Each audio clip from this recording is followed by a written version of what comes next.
It was only God that could have gotten me through this without going to prison, that could have gotten me through this without losing my mind. It was the only way. He was the only way.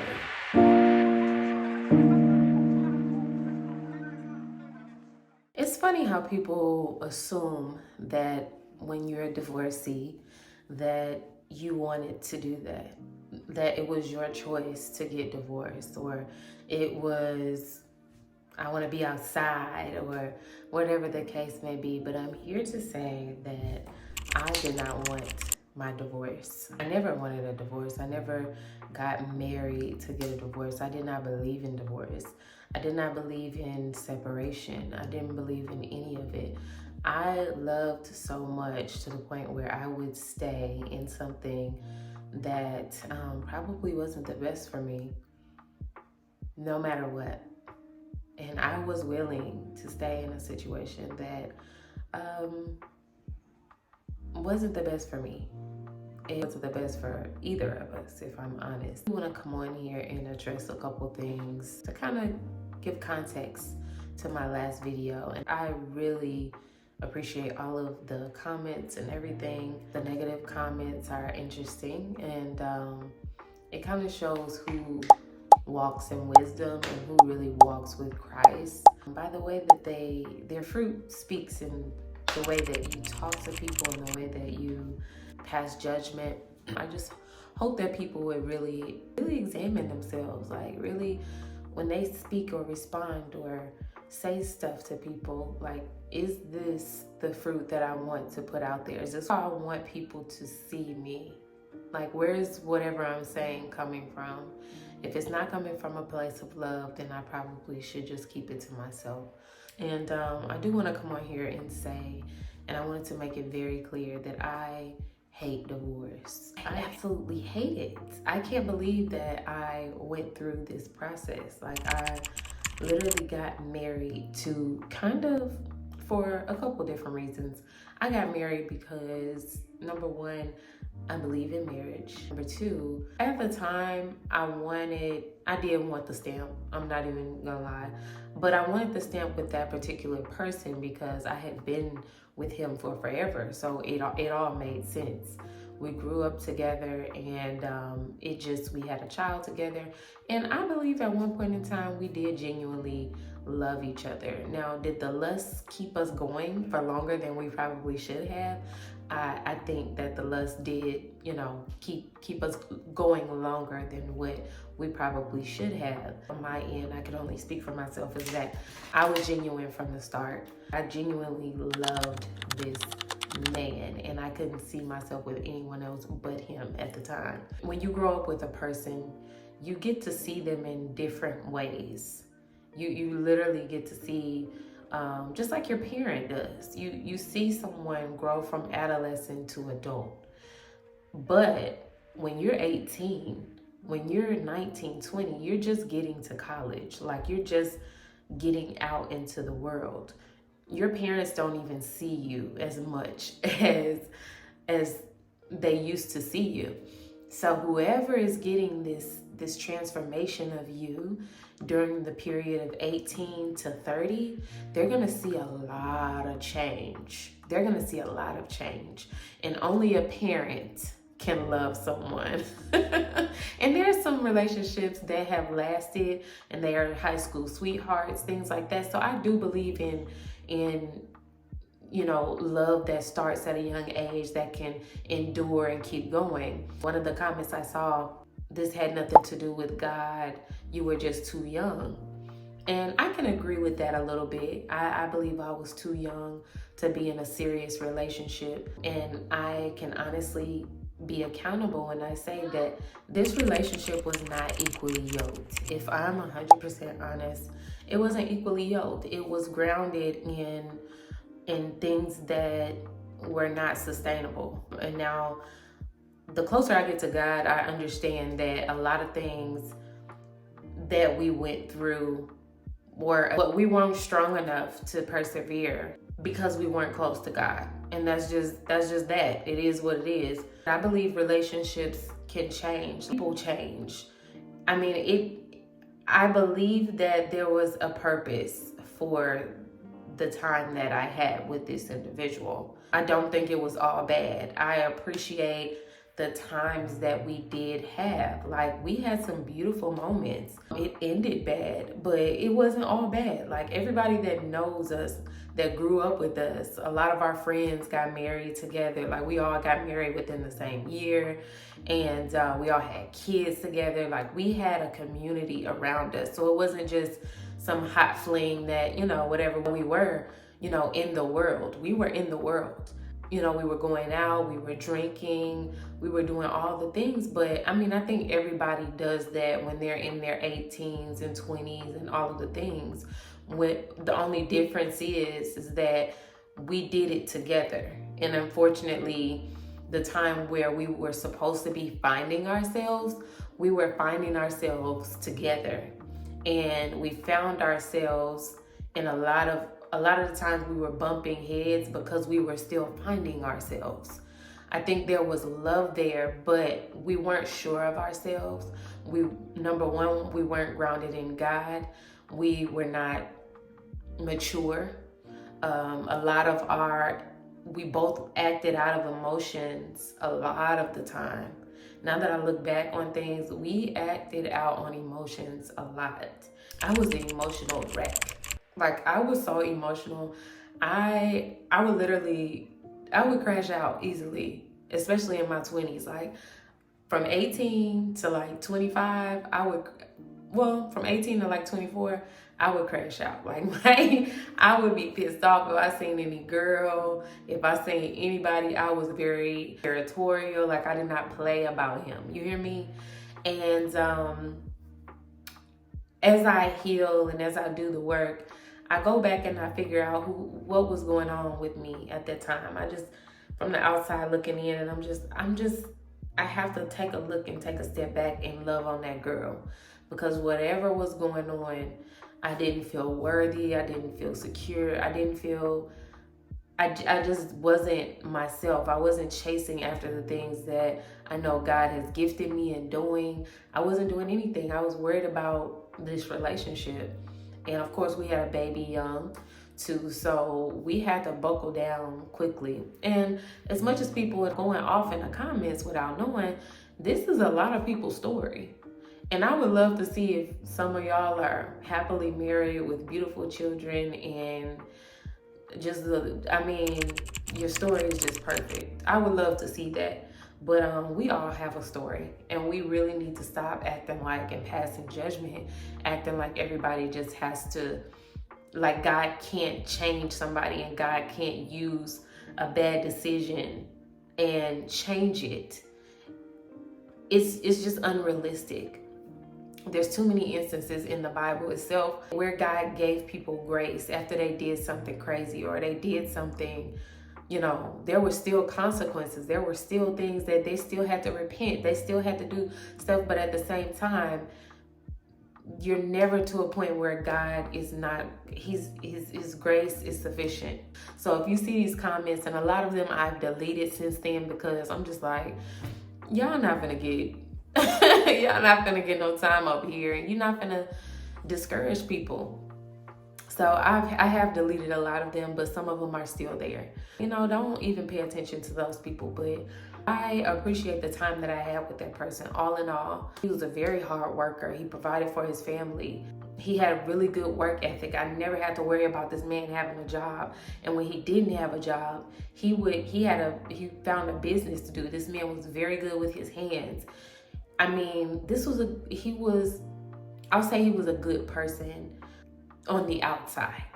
On the outside persona, he was a good person to everybody else and everything else. And at times he was good to me. But there was a lot of things that, now that I'm starting to do my healing, that I recognize that hurt people.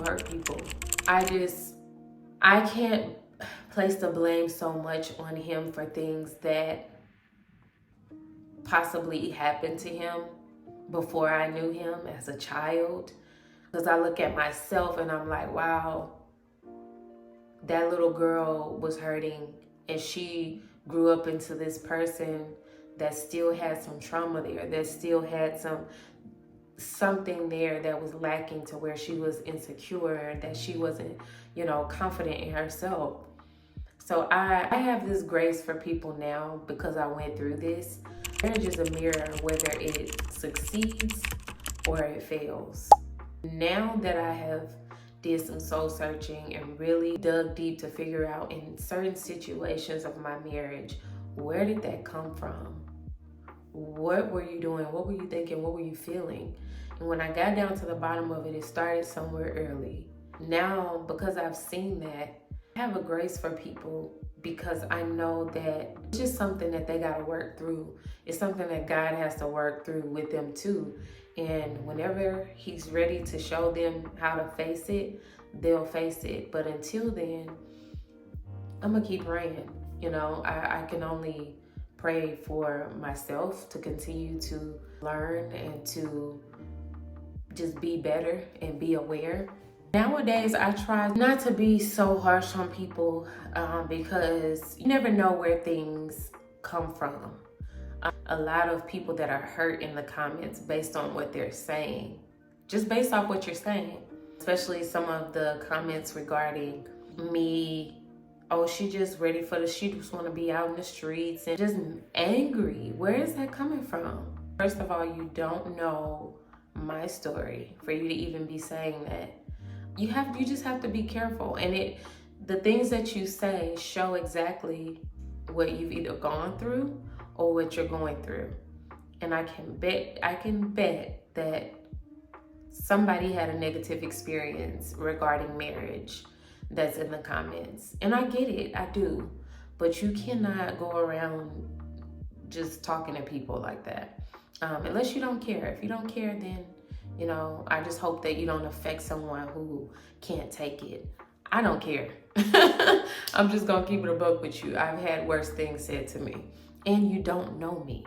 So if you don't like the content that I'm producing, you have all space and opportunity not to watch. If it triggers you, which it looks like it is triggering you, just turn it off, baby. It's not crucial for you to watch. So with that being said, nowadays I just give people grace and just understanding that you don't know what they've been through. Not that it gives them a pass to just treat you any kind of way, but now I can just see it in a different lens. And I said that to say that even though I wasn't treated the best in the way that this marriage ended, I know that there is a root issue. There is a root issue that has nothing to do with me. I just pray that, that God will eventually get the glory out of the situation, and that He would be able to change people's hearts and work on them. And He can only do it. I can't.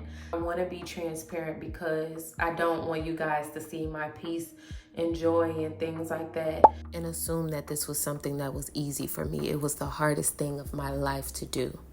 It was literally the hardest thing in my life to do. The peace that I have now is because of God, because of the work, because I decided not to go into another relationship, and a couple other different things that I'll expound into other videos, but I just had to take a segue here. And then also, my stance on divorce is I would have never decided to divorce. But unfortunately, I had to. I do not believe in divorce. I don't. But April 2021, I was pregnant. I was about 7 months pregnant with our daughter. And we had just actually gotten back together from being separated. And we had decided that we were going to try it again and move forward. We moved into a home or whatever, and we were going to try to work everything out. Prior to us moving into that home, we had already, been working things out post separation. It was probably about a year or so. No, it wasn't a year. It had to be a little bit over 6 months because I was pregnant. Either way, we had made the decision to have another baby and continue to move forward in our marriage. And when we got back together, we moved, and I was getting ready to, almost have the baby and everything. and my grandmother ends up passing away as well. So when I come back from that funeral and dealing with all of that, that was my girl. Me and my granny was like this. When I come back, I discovered that there were text messages of my ex talking to someone he had been dealing with during our separation. And of course, I was heartbroken. I was torn apart to the point where I needed to focus on getting my daughter here. I did not want to affect her in that way. But with that being said, with everything that I saw in the messages, and the girl knew about me, she knew that I was pregnant. She would stalk my page and stalk his page, and just be jealous of the fact that I was pregnant with my husband's baby, and that I was having his first daughter. It was sickening to me to see, and that's just surface. And I'm only disclosing this for people to see that the peace that I have now and that I've asked for during this process, it is not my own doing. It was not my own doing. It was only God that could have gotten me through this without going to prison, that could have gotten me through this without losing my mind. It was the only way. He was the only way. I discovered all of this and I was just so hurt. I was so angry. I was so mad. Like, I threatened this girl when I found out. Like, it was heavy on me. I don't back down from nobody. Okay? So it wasn't foreign to me to get ready to turn up. But I had to keep being reminded, seeing you pregnant, saying you can't do that. But at this point, what I seen enraged me so much that I was just, I don't know. Like, it was like my hormones. I'm already pregnant, big and pregnant at the time. I was just ready to just pop off. I called the girl. She was very disrespectful, very entitled. I just can't believe somebody would be so evil to prey on another woman's husband. And on the other hand, for my husband to betray me in that way. So I have the baby. She came early. At her, she was fine. At that point, I was still fighting for my marriage, y'all. I was like, and throughout the whole time, I'm still having these feelings like he's not done. Like, I started to internalize it myself. I'm like, Lord, did I do something? Like, is this, like, what is going on? So I would ask him, like, am I doing something wrong? Like, did I do something wrong? Like, what can I do? I want my marriage. Like, I want this to work. I'm like, I don't care what it takes. I want this to work. And I kept seeing he would not stop talking to this girl. I would check bank statements. I would check text messages. I would check everything. And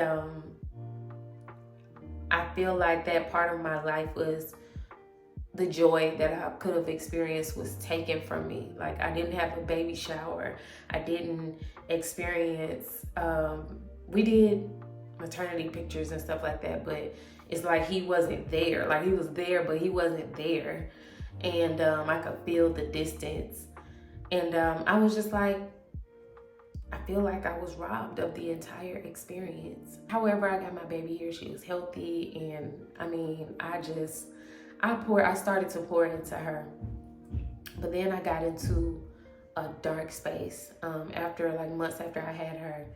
And the vindictiveness came out.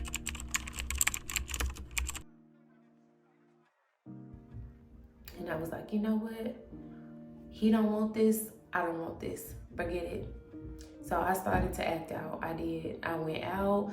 I actually went out of the country, and I got in contact with someone that I used to know, and I reached out, and we started to have conversations and things like that. And this is what happens when you're in a position or in a situation longer than what you should be in a situation. You start to become the environment that you've placed yourself in. I believe God was trying to show me that your time is up. Your time is up, and after you had this baby, you no longer need to be in this relationship. And unfortunately, everything happened the way that it did. It just happened like that. I didn't want to. I didn't listen. I was scared because I didn't want to do this by myself financially. I was terrified. I was like, you know what? I can't do this by myself. I'm down here by myself in Texas. I have family in other places in Texas, but it wasn't like family that could help me, you know? So I was like, I'm gonna try to figure out how I'm gonna work this out. And we eventually separated again. We separated for a while. I wasn't really doing anything at the time, but I wasn't getting closer to God either. I was going out with my friends. I was drinking heavy. Like I was drinking heavy, you hear me? And I was just trying to numb everything. I was numbing out. I just couldn't believe.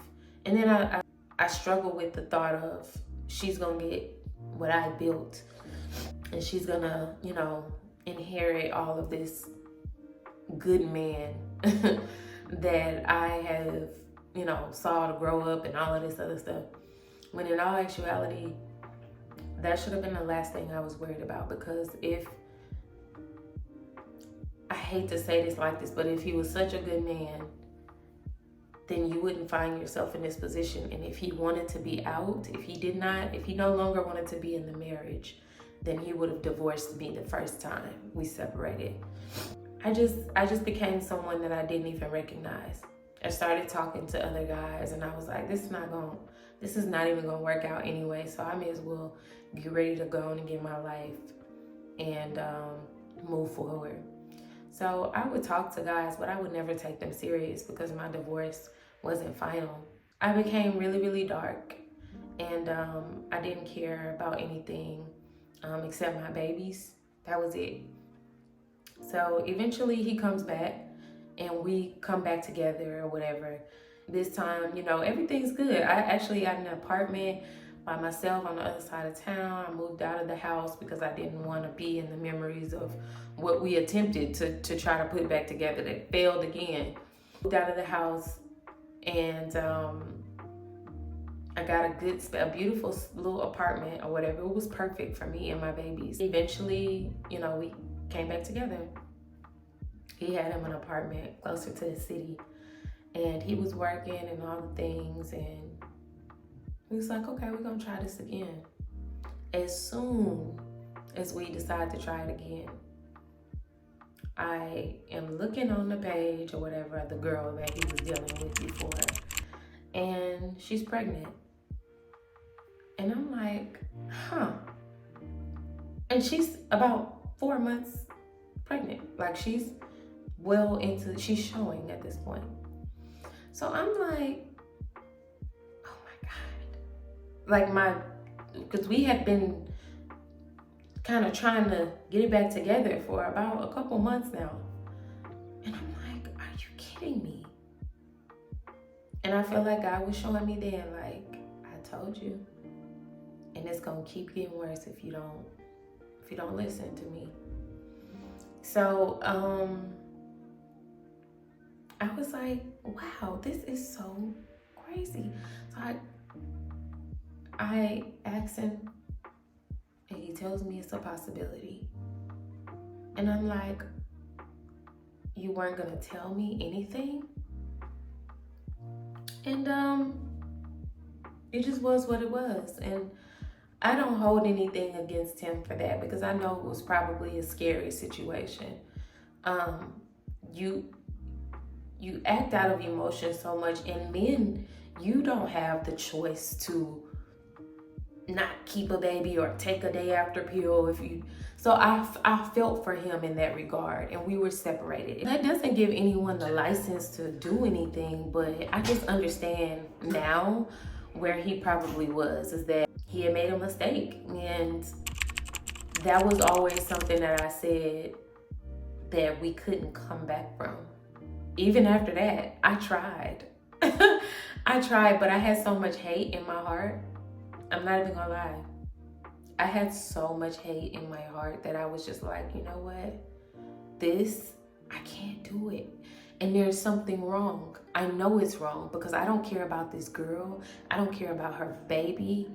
I don't care about any of it. I just want it out of my life. Even though the relationship was not sent from God, I can honestly say, and this is what I've had to talk to God about, it was still mine. It was still my relationship. And I had to grieve that, because anything that's not in his will, it just has to go. And sometimes it doesn't leave, and you do not fulfill what God has for you for real. And I never want to be in that position. But for some reason, he kept coming after me. Like, I think that if God wanted that to work out, then it would have been he would have let it work out. But it didn't. It did not work out. And like I said, I felt bad for him because I knew that wasn't what he wanted. And I can honestly say that wasn't what he wanted. Unfortunately, it happened. There were so many other factors that went into the whole entire process. But ultimately, that was the last straw. And I just, I grieve the fact that our family was torn apart because of this situation. We both just lost control. We literally did, and unfortunately, we could not come back from that. And I say all that to show that divorce happens, y'all. It happens. And I know that there are a lot of imperfect situations that happen outside of divorce that a lot of people don't talk about. I'm being vulnerable right now because of the simple fact that I literally want to help somebody. I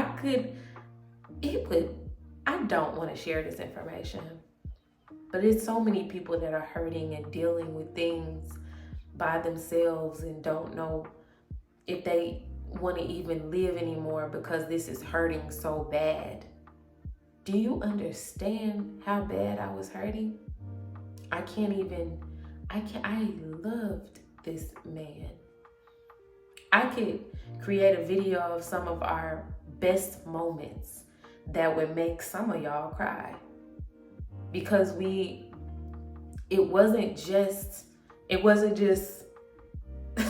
just wasn't. So to see it all end like that, it was a tough pill to swallow. It was. And I say that for people that are struggling with divorce, that unfortunately it does have to end. Unfortunately, you are faced with the task of being a single mom or a single dad. And I'm not pointing fingers at nobody, because this is where we are. I just thank God. It's the only thing that I could think about. And I'm not a Bible thumper. I'm not an evangelist. I'm not a preacher or anything like that. I'm just now actually seeking him for real. And it's never too late. I don't care what these people in these comments are saying. God's grace is sufficient when you are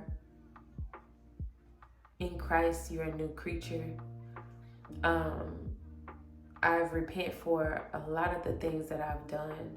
I've literally been grieved, and I didn't even know what that meant until God started revealing things to me that I was doing wrong, that I knew was wrong, that I was doing. It don't matter what he did to me. It don't matter what environment I found myself in. I should not have done some of the stuff that I did. I was an emotional wreck. I was mean. It was just a lot of different things that was revealed to me. I was territorial. I would say things. I had an extremely sharp tongue. Sharp. You understand me? I didn't know how to deal with I knew how to communicate very well, and I still do, but I did not know how to manage my emotions when it came to communication. And it's all because I was not walking with God. I did not have the peace of God. The Lord was far from me. I could not hear the Holy Spirit because I was in the world. So he could not use me in the moments where we had hard days. I could not go and pray because I was far from that. Oh, we were going to church. But guess what we was going after church? We was dropping the kids off. We was going to brunch. Okay? And we would go home and have really good sex.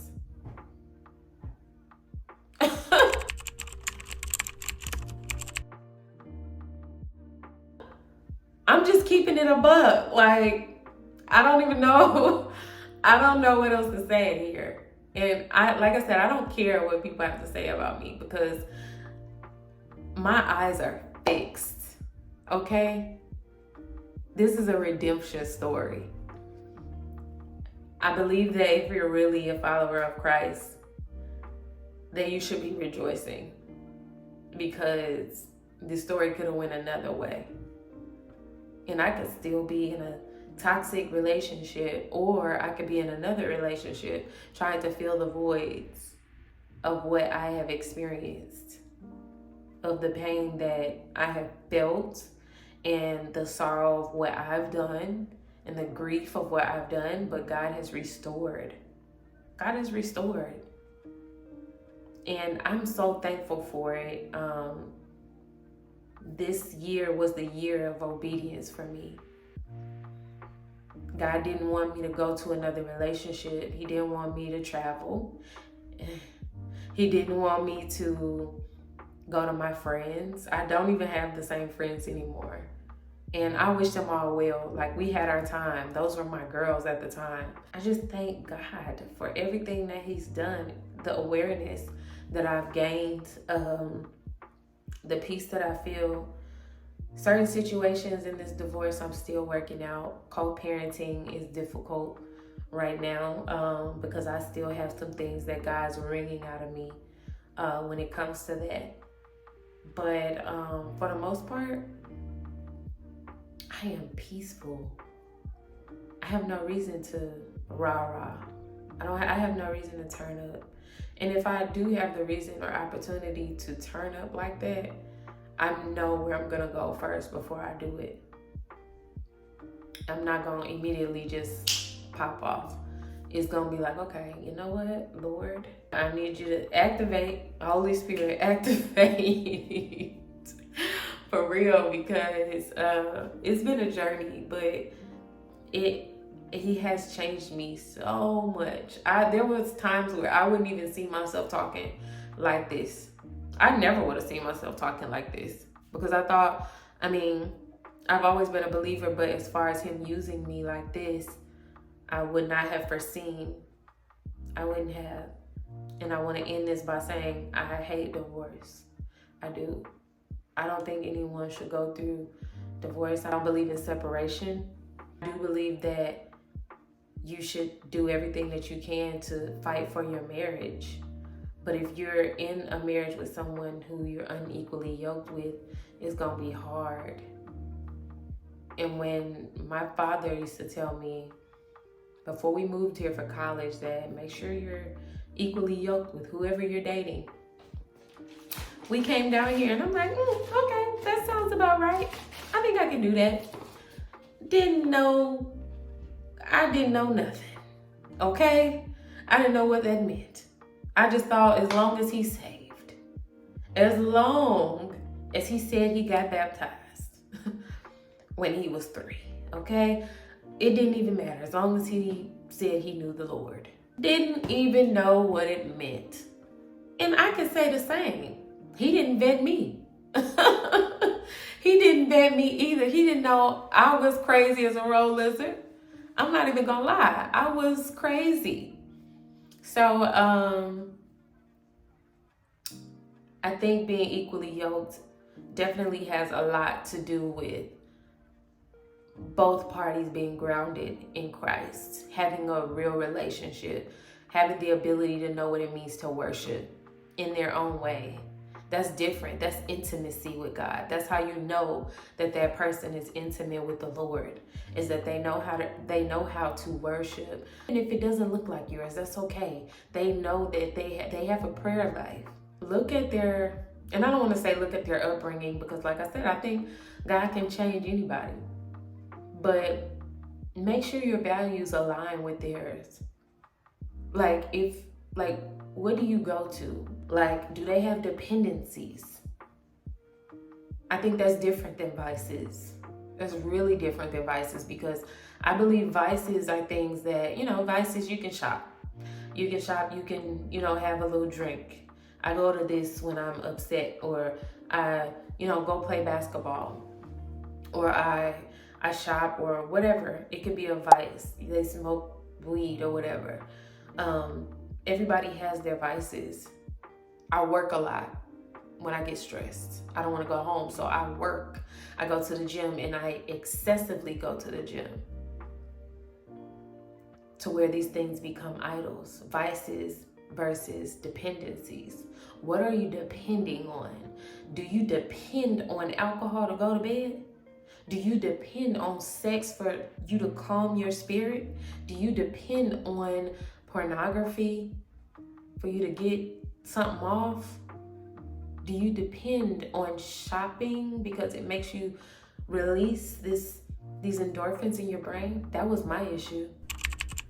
So I'm not casting judgment on anybody, but I do think that we should be more mindful. That dependency thing, you got to pay attention to it. There's a difference between having a vice and a dependency. And I believe it all has to do with idols. Anything that you go to outside of God, you can be idolizing things that we don't even realize. And I just thank God for awareness, His grace. I thank God that a lot of you aren't God. So there's that.